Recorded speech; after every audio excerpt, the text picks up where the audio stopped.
think anybody who's operating at a really like elite level for a long period of time, that kind of thing is very likely to happen, where you start to sort of develop unnecessary connections between behaviors, and when you're expecting yourself to be able to perform, a lot of that stuff just it becomes tricky. It becomes hard for you to sort of just go about it as simply as it really is.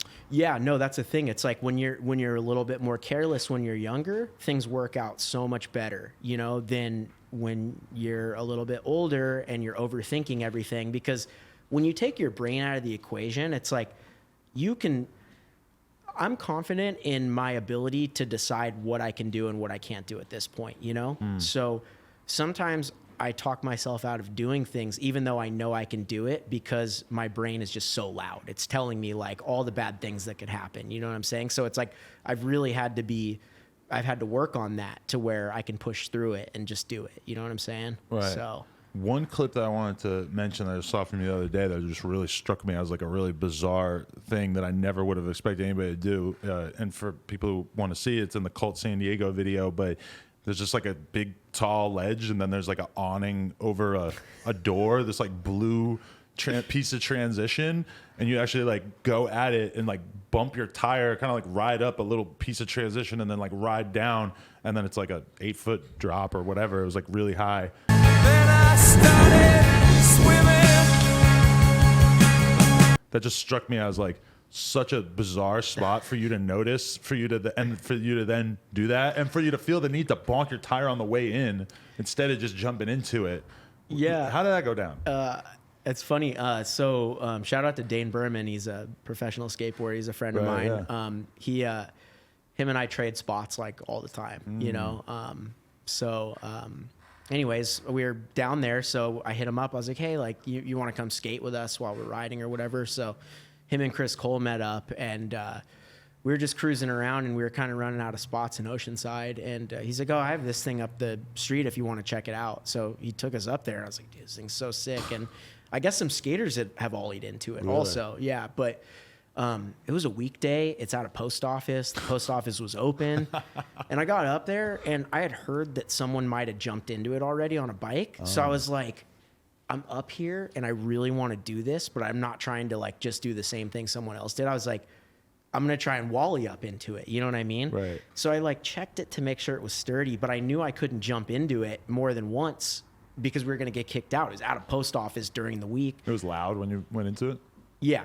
So I was like, I have to just do this. I didn't even get to jump into it. I just went straight for the wally and do it. Yeah. Wow. Yeah. So, awesome. And I was really happy it worked out. Yeah. That's awesome. Okay. Another one I wanted to ask about is like your ender and your most recent section where you do this fucking crook and then you just hop over and like dive into this massive kinked ledge, and you're going so fast that you look like you almost kind of lose control at the end, and you sort of like blast past the last kink of it. Oh, yeah! Like that seemed like kind of a distinctive clip because it was just definitely something where things could go horribly wrong, and you probably were imagining it going wrong multiple times. As soon as I saw you doing it, I'm like, oh my God, I can't imagine what he was thinking when he was up there trying that. Like, what's your mentality on doing like a real banger like that has a lot of risk involved?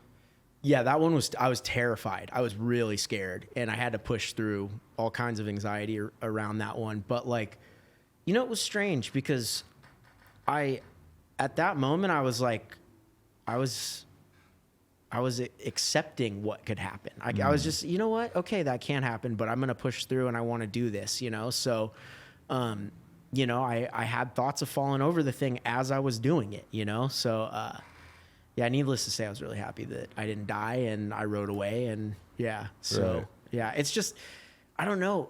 I think sometimes you get in that zone where you're like, I want this so bad, and I know I can do it if it works out, that I'm willing to accept dying if I need to. You know, risk and reward might go in the favor of you sometimes versus like, no, that's too risky. I don't want to do it. That's a funny trick too, because if you had a brake on your bike, it's not that scary, right? Yeah.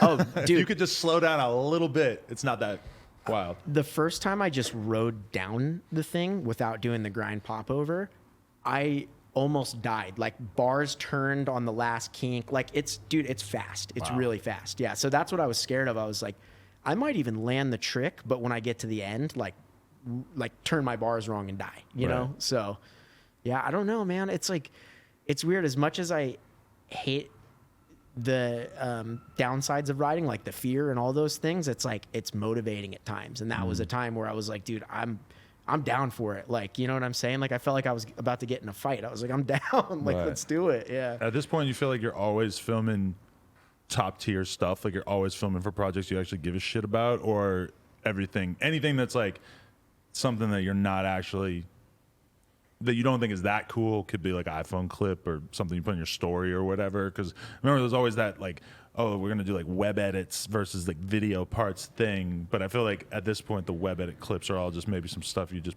put on your iPhone.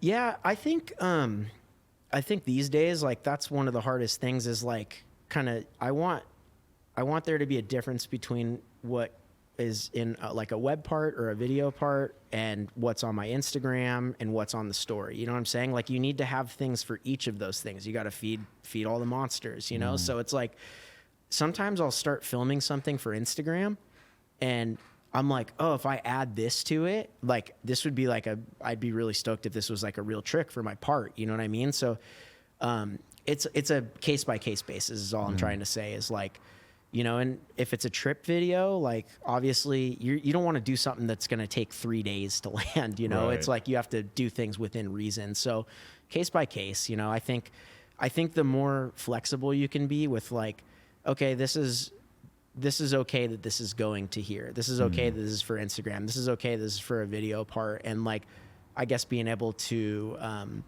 differentiate all of those things and figure it out on your own. Like, I think like the more content you are with your riding. Definitely. Yeah. Hey, you guys have been helping us out a ton. The Clips channel just got to 20K in record time and we're trying to hit 30. So go down below, click the subscribe button. We're updating every day. Appreciate y'all.